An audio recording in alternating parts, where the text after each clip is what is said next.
Saline can leave parts of a field unproductive, but now there's a solution to help bring those areas back to life.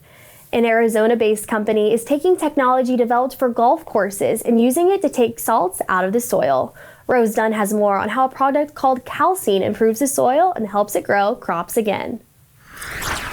Too much calcium leaves soils unproductive and costs growers money. Land can become too saline from too wet or dry conditions, irrigation, or a number of other factors. But a product called calcine can help solve that.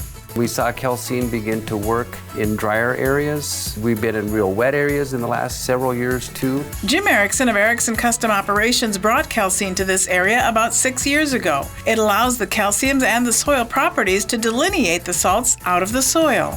Releasing the natural nutrients and getting the crops to come back to life and getting the soil, first of all, to come back to life. Gary Wagner farms in northwest Minnesota. His soil varies from heavy clay to sandy soil, and he's noticed the salts have gotten worse over the past 10 years.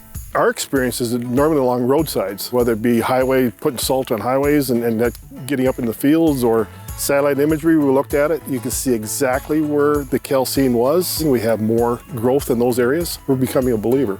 Calcine not only brings saline or sodic soils back to life, Erickson says they're seeing growers save money in the face of rising input costs, especially fertilizer. Calcine was designed to open up that ground. And in that process of opening up the ground, we're also learning what it's doing to release the natural nutrients that are in the soils, if it's nitrogen, potassium. An added benefit is that calcine warms the ground so growers can get in the field faster. You can put it on any time. We have producers right now out on frozen ground that are out spraying it because it'll go down on the ground and be there and be ready for them before they go out to plant. We've seen the germination take place quicker as well because it does warm up the ground. That can increase yields, and you can apply calcine throughout the season. Farmers are putting it down in row with their starter fertilizers, whether it's beans or corn or whatever.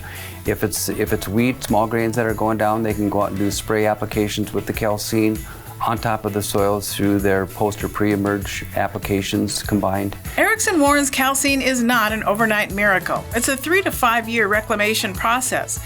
But he says growers can start to see a return on investment in their first crop year, not to mention a significant increase in the value of restoring unproductive land.